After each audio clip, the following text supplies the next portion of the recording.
Welcome to Pioneer Mindset, a place where we challenge our mindset and address the discomfort in both business and life by finding clarity resulting in bold conviction. I'm your host, Garrett Ruskamp, fifth generation farmer, husband, and father from rural Nebraska. Whether you're navigating frustration from past decisions or worry about the uncertainty you face today in your business, we're going to learn from our struggles and take on new challenges with a resilient mindset. Join me as I share my journey of struggles I faced in agriculture as a farmer and family man. I'm ready to dive into honest conversations to tackle the mindsets surrounding key issues that rural ag business owners face that will ultimately help you gain control, leading to a profitable and sustainable business. Let's adapt to Pioneer Mindset and get to it.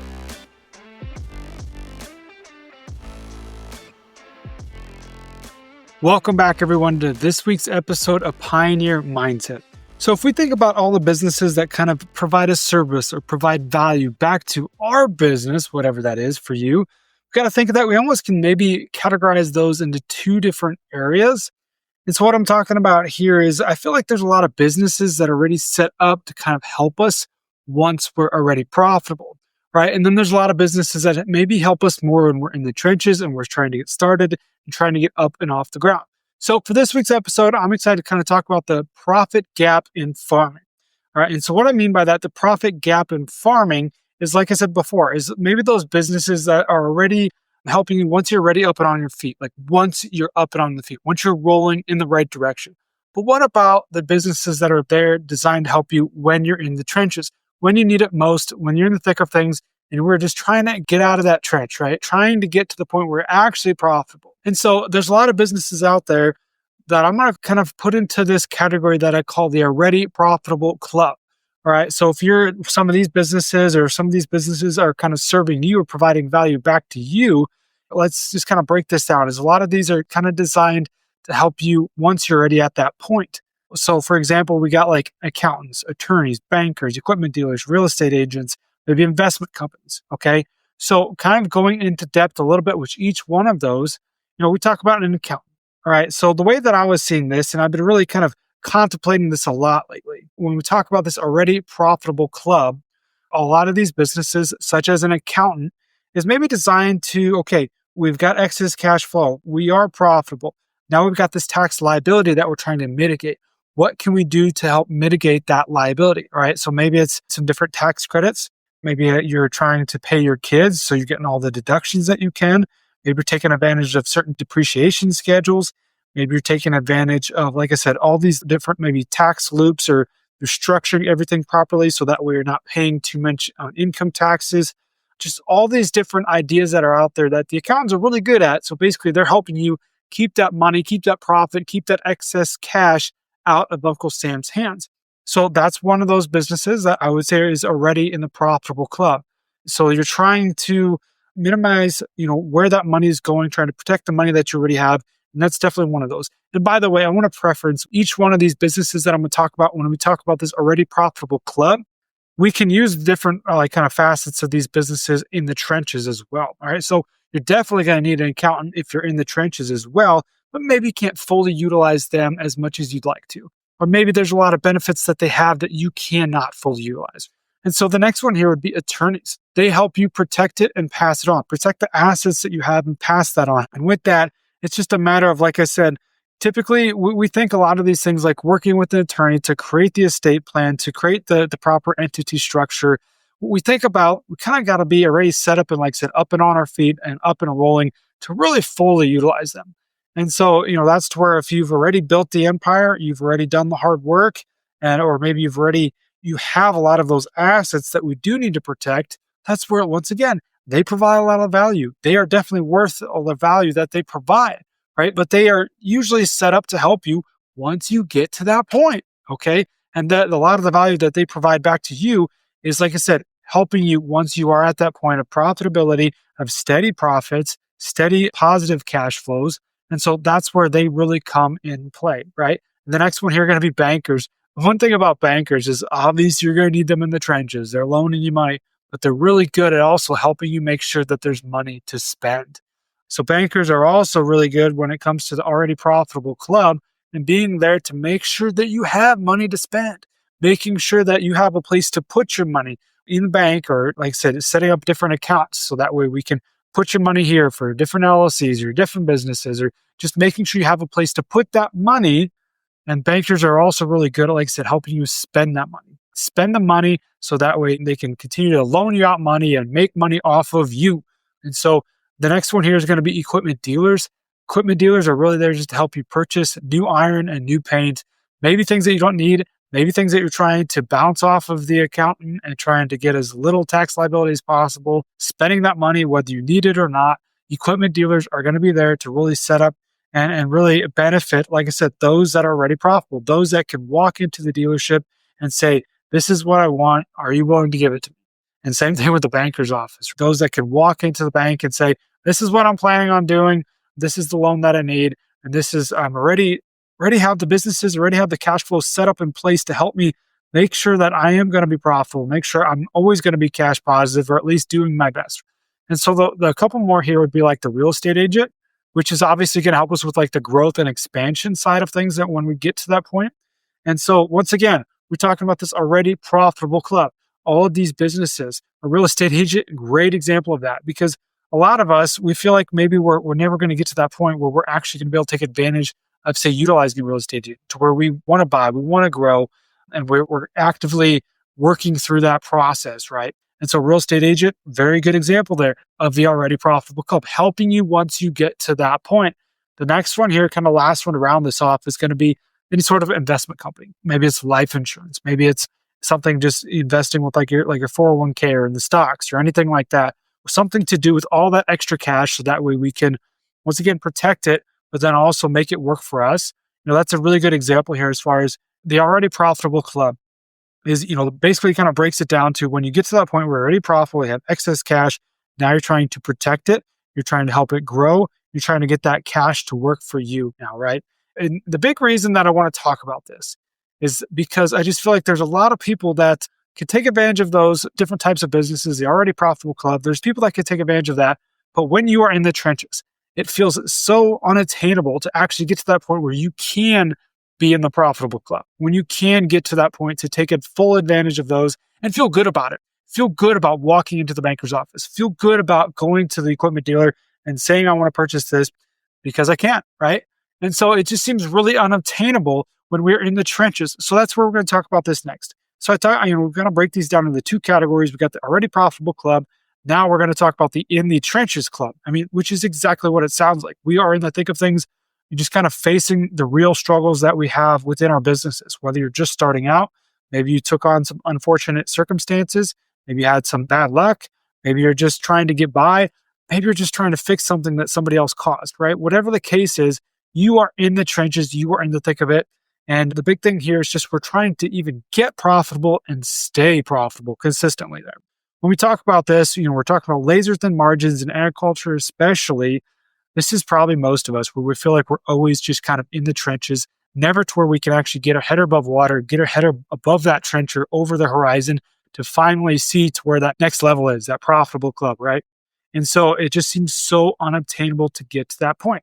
Now, there's a lot of businesses that are willing to help us within the trenches and that are good businesses that are trying different things to help us out in different sectors of our business, all right? So kind of want to talk about those. What are those businesses that are helping us in the trenches? Well, the way that I kind of break that down is starting with, I'd say, the marketing advisor. You're going to need the marketing advisor at both clubs, right? Both facets here. But the marketing advisor really helping you do their best that you can to get and stay profitable. Marketing that crop, that commodity that you raise, whether it be corn, soybeans, wheat, the cattle, the hogs, the sheep even, all right? Just doing your best to help market that commodity that you raise so you can get the most revenue back out of that commodity that ultimately it's going to come back and help pay your bills. And so that marketing advisor, super crucial there in the trenches, make sure that we get that task, that seat fulfilled right, make sure we do the best job that we can there to market the thing that we produce at the highest level. Now, the next one here is going to be an agronomist. Agronomists definitely going to be helping you in the trenches because they're there to help you be as efficient as possible, making sure that we're maximizing our inputs, making sure that we're not getting carried away and over applying. So that way we're once again becoming inefficient, all right? An agronomist can be really valuable as well to make sure that, like I said, we're doing the right things. We're running the right tests. We're analyzing the right data so that we're not overapplying, we're not overspending, we're staying within a budget even. So that way we can do our best to be profitable, to make sure that we are keeping our cost of production low. So then we have a better chance to market our grain at a profitable level, to market our commodity, I should say. That helps the marketing advisor's job when we have a good agronomist on board, and making sure that we are doing our best to raise our inputs, or to kind of raise that crop with less inputs and all that stuff right there, really maximizing our cost of production. All right, another business that helps us in the trenches is going to be the crop insurance. So we've got the marketing advisor, we've got the agronomist, now we've got the crop insurance. Crop insurance agent is going to be there to help protect that revenue that we're trying to make sure the marketing advisor helps us get, right? And so the crop insurance agent is making sure that all of our hard work, blood, sweat, and tears while we're in the trenches is protected. All right. It's just another form of risk protection. Marketing advisor is kind of the same way, risk protection. But the crop insurance is heavily involved in the risk protection side because, if we're trying to analyze, making sure that we're protecting everything that goes into this crop, the agronomist has helped us lay out the plan. We put this inputs into the crop, but now we got the crop insurance agent to make sure that we're protecting those inputs, to make sure that we don't lose our ass, to make sure that we don't dig ourselves a deeper hole inside of that trench. So very critical person there kind of to have on our team is that crop insurance agent. The last one here is we talk about different businesses that helped out in different sectors while we're in the trenches is a consultant. Maybe some sort of consultant, whether it be the agronomist that's a consultant or maybe somebody that's on the business consulting side of things. That's really where we come into play with Pioneer Farmer, with the clients that I work with, is kind of that coach and consultant side of things. But really that person, that business, they're going to be one that kind of puts it all together, puts all these other kind of businesses together, and to make sure that they're all functioning properly, to make sure they're all working together. It's kind of like cogs on a wheel, cogs on a gear, making sure that everybody's working together. That's a part of what a consultant's job is. I'm getting really passionate about this because this is to where our business is really designed to help those farmers and ranchers, help you as the producer, is to work in the trenches, make sure that we're doing our best to get and stay profitable by utilizing all these other businesses, by looking at the big picture, by really making sure that we're trying to accomplish the goals that we set out to accomplish, right? And so the way that I'm going to kind of shift this to next, as we kind of bring this more full circle, is trying to bridge that gap. All right, trying to bridge that gap. We all want to get to the already profitable club, as we're calling it, right? We all want to be in that already profitable club. It's like seeing those people that fly first class or in a special club that you're not allowed into, right? We all want to get to that point to some extent or another, for different reasons as well, by the way. But how do we do that? How do we bridge that gap and get from in the trenches to working ourselves out, finally seeing over the horizon, dodging the bullets that are coming our way, and getting up to that where we want to be in that already profitable club? We've got to bridge that gap. And for me, this is what it comes down to. This is what we got to do. We got to get back to the basics of business.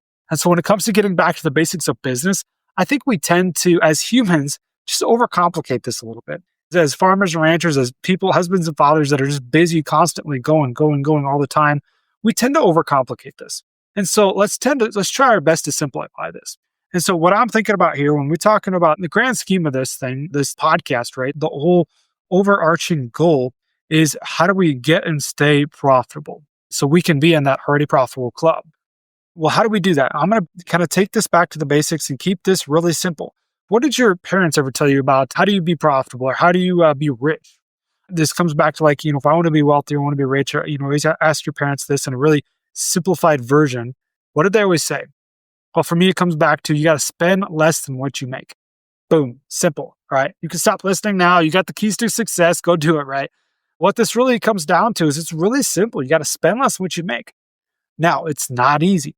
Okay, that's the one thing about all these things. What we can do is they're usually simple. You can simplify them so they're easy for us to understand, but it's not always easy for us to implement. Okay. And so the big thing here that I think when it comes to making sure that we're doing the best to spend less than what we make and trying to be profitable is shifting our mindset. And we got to ask ourselves, how important is it to actually be profitable? Okay, it might seem like a silly question when we ask ourselves that, but if you're having a hard time being profitable now, if you're having a hard time spending less than what you make now, if you're having a hard time getting to where you have a positive cash flow, we got to ask ourselves, maybe there's a mindset shift that we need to actually encounter. Maybe we need to actually ask ourselves this really kind of far off question of how important is it for you to be profitable? Once again, might seem kind of silly, but what's the answer to that? If we're not profitable, we're not going to be in business very long. Some guys over there at the Farm for Profit podcast, really good podcast. Go give those guys a listen. But one of the things that they always say is if you're not farming for profit, you're not going to be farming for long. And that's spot on. Because if we are not trying our best to be profitable, we're not going to be in business for very long. It does not matter if you're first generation or if you're fifth generation, if you got $1 million of equity on your balance sheet, if you got $1,000 of equity on your balance sheet. It does not matter, because if we are not trying to be profitable, trying to have excess cash flow at the end of the year, we are not going to be in business for very long. And for those of you, by the way, that are generational farms that do have lots of equity built up in your balance sheet, and maybe it's just in the form of asset appreciation, i.e. land, right? We see our net worth appreciates, our equity appreciates because the land has appreciated, right? That is just a change in the numbers on the paper. That is not actually earned appreciation. And so that's the one thing that we really need to keep in mind there is that's not helping you be profitable. Okay. Building equity and being profitable are not the same thing. Okay. So we got to ask ourselves, if we're not profitable, how long are we going to be in business? We got to make sure that we're doing our best to be profitable, to have excess cash flow, be cash flow positive. Then the next question here that we really need to answer is what's the alternative? And this might be a question of what's the alternative if we're not profitable, or what's the alternative if we cannot get profitable? Okay, if we cannot shift our mindset, if we cannot make changes in the business. And this is one that I always impose on a lot of people because this is really, for me, kind of brings it full circle, makes me stop in my tracks and ask the question to really answer it and think about it is, what is the alternative? What's the alternative if we don't shift our mindset, if we don't spend more time in the office, if we don't focus on the numbers? What's the alternative? And by the way, this question is not just about finance and business as well. Any hardship, anything that you need to change and make a hard, tough decision in life could come back to this question, what's the alternative? Maybe you have a really hard time actually spending time with your kids or with your family or being present with them. Maybe you're kind of a bit of a workaholic like some of us tend to be in farming, right? You got to ask yourselves, what's the alternative if I don't spend time with my family? Okay, what's the alternative if I don't spend time with my wife? What's the alternative if I don't go work out? If I don't learn to eat better? If I don't focus on my being, my spiritual connection? What's the alternative? Because that's really what stops us in our tracks and makes us finally acknowledge that maybe we need to do something and maybe we need to actually take action to change this. So I really like that question, asking ourselves, what is the alternative? And so going back to being profitable, what's the alternative if we're not profitable, and then shifting our mindset to do so? And so part of that, kind of shifting our mindset, what can we do here? Let's get some actionable items that are, once again, simple. Spend less on what you make. In order for us to do that, we need to really analyze the data. This is where I was coming back to the basics of business. I really try to refer back to the basics of business. But it really comes down to these three things, the three critical components inside any business, by the way. Does not matter if it's farming or ranching or some other business or one of those other businesses that we talked about in the Already Profitable Club. Does not matter. Comes down to these three things. Got the balance sheet, the cash flow, and the cost of production. The balance sheet to make sure that we are analyzing our assets and our liabilities and we know them at a detailed level, and we know the different categories and how they can work for us and how they change throughout the year and how we need to make sure that they're updated so we have that information when we need it and helping us use that information to make the best decisions possible, to make sure that we are building equity and making sure that we are doing it in actually an earned way versus just asset appreciation on paper, right? And so balance sheet, a very critical component there as we start that off. The next one is going to be cash flow. Cash flow, making sure that we are analyzing, once again, when we talk about being profitable, profit is just money that's left over after all expenses are paid. So spend less what you make sure there's money left over. We can't do that. We can't analyze that if we don't have a good, accurate cash flow. And two different cash flows here. We got the kind of actual cash flow, that's kind of your actual transactions that go in and out of your account. Might be like a QuickBooks way to track that, or some sort of spreadsheet, or some sort of software system like we utilize called Pharmametrics. Lots of different ways to analyze that actual cash flow. The next one, we need to really shift that into the projected cash flow as well. And that's what's going to really take you to the next level, making sure that you're being proactive and not just constantly reactive. So once you start analyzing the projections on your cash flow, making sure that we know that we're going to be profitable even into the future. Even if we got a big breakdown that comes down, we're still going to have enough revenue to cover that expense. Or making sure that even in a downtime, if I'm expecting to have less crop to sell or prices are crap and we're not going to have as much revenue coming in, What do I need to do that on the expenses side to really dial that in? So I've got, once again, money left over. So I am cash flow positive instead of cash flow negative like we're so used to. And really dialing that in. And once we get this established in a really easy way to view and analyze, it helps it bring more full circle, helps us really kind of shift that mindset. It comes back to that question, what's the alternative? Once we answer that, then we can finally start to see what's some different things I can do that are actionable, I can take to make sure that we are profitable. The next one here, kind of that third part of the piece here, is the cost of production. I mentioned that earlier, talking about the cost of production, and the agronomist is really good about helping us on the input side of things, making sure that we're doing our due diligence to not overspend, to not put too much into this crop, be as efficient as possible, and try to actually be profitable from like a cost of production standpoint. Basically, what that means is kind of the same thing there. If you want to be profitable from a cash flow standpoint, it's kind of also starts at the cost of production.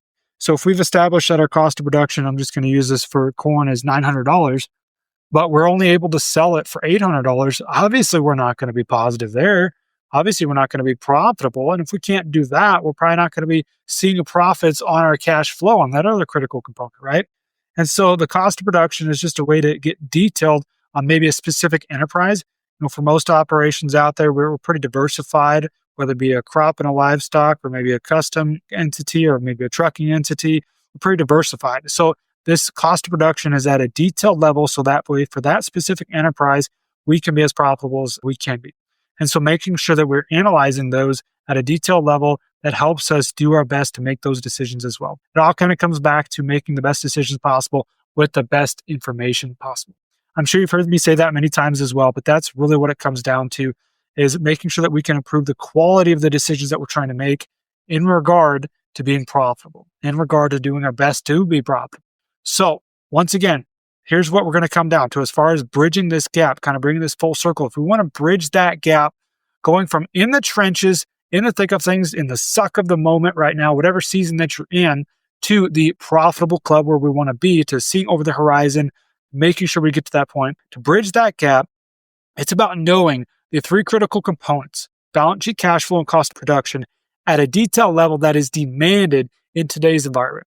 I'm going to repeat that, all right? To bridge that gap, it's about knowing the three critical components at a detailed level that it is demanded in today's environment. So maybe 15, 20, 30 years ago, the last two generations, maybe we didn't need to know all this. Maybe we just need to work hard, be somewhat conservative, and everything would work itself out. Kind of that old mentality that I feel like a lot of us grew up with or taught, trained, and conditioned to think about. But I'm sorry, folks, in today's environment, it is demanded that we know these three critical components, that we finally shift our mindset to focus on these things if we want to be profitable, if we want to work ourselves out of the trenches and get finally to that profitable club and really get to that point where we can take advantage of all those other businesses, the accountant, the attorney, the banker, the equipment dealer, the real estate agent, the investment companies. If we want to take advantage of all those companies, all those that are throwing all these things in our faces that I feel like they're right there, we just can't really take advantage of them, we need to make sure we bridge that gap. We need to make sure that we know all this information at a detailed level. And by the way, folks, the reason I get so passionate about this and worked up is because this is exactly what we help people do inside Pioneer Farmer, the clients that we're working with, the farmers and ranchers just like yourself that are probably in the trenches. And by the way, even if you're not, even if you are in the so-called profitable club already, you never know when something's going to hit you and kind of knock you back to where you might be back in the trenches, or you might just be facing some challenges, or maybe you're facing the opportunity to grow, but that's a lot of uncertainty in that as well. So we can still help with that. By the way, you still need to know these three critical components, even if you're in that profitable club. Those folks that are in that profitable club, you can bet your ass that they've already done the work, tried to do their best to make sure they know these three critical components: balance sheet, cash flow, cost of production. It's not trying to harp on that too much, but this is really what it comes down to. So no matter where you're at in your business, whether you keep kind of digging yourself deeper into the trench, or if you're one day trying to find yourself back into that profitable club, this is where Pioneer Farmer can help to make sure that we can do our best to help you work towards your goals, by the way, in a much quicker time frame versus maybe trying to do them by yourself. So we have tools to analyze the three critical components: balance sheet, cash flow, and cost of production. So that way we can get to the point where we can get ourselves out of the trenches, maintain the lifestyle that you've built, maintain the legacy that you're trying to preserve, so that way we can be profitable and sustainable for future generations and ultimately try to accomplish your goals, whatever they may be. So that's all I have for this week's episode. If you want to learn more about how you can try to get some sort of system in place to analyze three critical components, if you want to finally bridge that gap, if you want to ask the question of what is the alternative, you want somebody to ask that question of you so we can finally change the way that we do things, by all means, reach out to our website, pioneerfarmer.org. You can find our free training on there, the 5 most common and costly mistakes. You can also meet up with me, and I'd be happy to have a conversation about these different things that we've talked about in this episode so we can get you to the already profitable club. That's all I got for this week's episode, and we'll catch you guys next time. Thanks for tagging along with me today as we sharpened our mindsets. If you've gained insight from today's episode, be sure to take a screenshot to share or send this episode to somebody who might also find value in it. For more, follow me on Instagram @GarrettRuskamp or on Facebook, and join me next time for more conviction through clarity.